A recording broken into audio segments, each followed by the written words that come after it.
চাচা হেনা কোথায়? আর আমি বলবো দর্শক আমার ভিডিওর ভিউ কোথায়?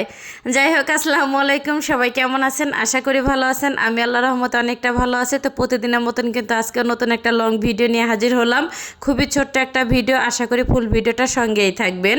আর আজকে কিন্তু হচ্ছে খুবই আর কি আমার পছন্দের হচ্ছে একটা মাছ রান্না করব। এটা হচ্ছে তেলাপিয়া মাছ। তেলাপিয়া মাছটা আমার কাছে খুবই ভালো লাগে। কার কার কাছে কেমন লাগে অবশ্যই কিন্তু কমেন্ট করে জানাইতে পারেন। আর এখানে তো মাছটা কিন্তু ফার্স্ট হচ্ছে নুন হলুদ মরিচ দিয়ে সুন্দর করে হচ্ছে মেখে, তো তেলটা গরম হয়ে আসলে তো আর কি ভেজে নিব আমি। আর এই তেলাপিয়া মাছটা না অসম্ভব লেভেলের মজা লাগে আমার কাছে। তো ছোট সময় হচ্ছে আমার মাকে আর কি দেখতাম যে হচ্ছে মিডিয়াম সাইজের হচ্ছে তেলাপিয়া মাছগুলি সুন্দরভাবে ভেজে তো রান্না করতে খুবই মজা লাগতো খেতে। যাই হোক, তো আমার হাজব্যান্ড হচ্ছে সে আর কি কম পছন্দ করে এই মাছগুলি, কিন্তু আমার কাছে খুব ভালো লাগে। আমার হচ্ছে আর কি বাচ্চারা অনেকটা আর কি পছন্দ করে। আর এতে এখানে কিন্তু মাছগুলি হচ্ছে আর কি দুইবারে আমি ভেজে নিলাম, একবারে হচ্ছে আর কি আটতেছিল না, যেহেতু আর কি ছোটো হচ্ছে কড়াইটা। আর এতে দুইবারে কিন্তু ভাজা হয়ে গেলে এখানে কিন্তু তেলটা গরম হয়ে আসলে পেঁয়াজ বাটা এবং হচ্ছে আদা রসুন বাটা দিয়ে সুন্দর করে হচ্ছে আর কি মশলাটা আমি আর কি কষিয়ে নেব। আর হচ্ছে বর্তমান যা ভিডিওর যা হচ্ছে ভিউর অবস্থা, জানি না আমারই শুধু একই অবস্থা না সবারই একই হচ্ছে অবস্থা। তারপরে চেষ্টা যতটুকু করতেছি আলহামদুলিল্লাহ একই রকম হচ্ছে চেষ্টা করে যাইতেছি। দেখা যাক আল্লাহ কি করে, যেটা হচ্ছে আর কি ভাগ্যে থাকে হয়তো বা সেটাই হবে। তো দেখা যাচ্ছে টাইম মেনটেন করে হচ্ছে রেগুলারই হচ্ছে ভিডিও আর কি ছাড়ার চেষ্টা করতেছি, প্রতিদিনে হচ্ছে ভিডিও দিতেছি। দেখা যাক তারপরে কি হয়। তো সবাই কিন্তু হচ্ছে ধৈর্য আর কি হারা হবেন না একদমই। আর হচ্ছে সবাই টাইম মেনটেন করে অবশ্যই হচ্ছে কাজ করতে থাকেন। তো ধৈর্য ধরে হচ্ছে কাজ করলে অবশ্যই আল্লাহ হচ্ছে মুখ তুলে তাকাবেন। অবশ্যই আল্লাহ ধৈর্যশীলরা হচ্ছে পছন্দ করেন।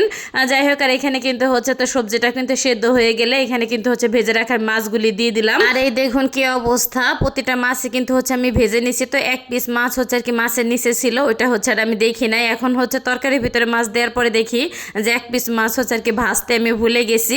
তো কি আর করার, এখন তা হচ্ছে আর কি ভাজা সম্ভব না, তো দিয়ে দিলাম তরকারির ভিতরে সেদ্ধ হইতে থাক। আর এতে এখানে কিন্তু মাছটা দেওয়ার পরে কিন্তু একদমই হচ্ছে ফুটন্ত আর কি গরম পানিটা আমি দিয়ে দিচ্ছি। তো দেওয়ার পরে কিন্তু বেশ কিছুক্ষণ কিন্তু হচ্ছে আমি রান্না করে নেবো। আর লাস্টের দিকে একটুখানি আর কি নুন প্রয়োজন, তো নুনটা দিয়ে দিলে দেখা যেতেছে আমার রান্নাটা কিন্তু একদমই হচ্ছে রেডি। আর হচ্ছে ফুলকপি দিয়ে হচ্ছে যে কোনো তরকারি রান্না করলে কিন্তু খেতে ভীষণ মজা লাগে।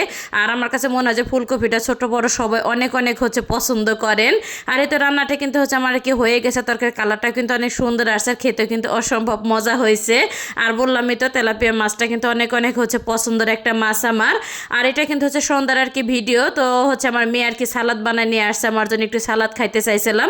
আর আমার মেয়ে কিন্তু মাসাল্লাহ দিলে অনেক সুন্দর হচ্ছে সালাদ বানাইতে পারে। বড় বড় কিন্তু হচ্ছে আর কি টমেটোর পিসগুলি হচ্ছে কেটে নিছে, সাথে কিন্তু পেঁয়াজ, তারপর হচ্ছে শুকনো মরিচটাও থেতে করে নিছে, কাঁচা মরিচ দিছে, তারপরে হচ্ছে এখানে সরিষার তেলটাও দিছে। আসলে টমেটোর সালাদের ভিতরে কিন্তু একটু সরিষার তেল দিলে খেতে অনেকটা মজা লাগে।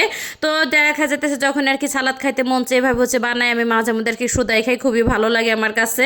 তো ভিডিওটা এখানেই শেষ করলাম, সবাই ভালো থাকবেন, আল্লাহ হাফেজ।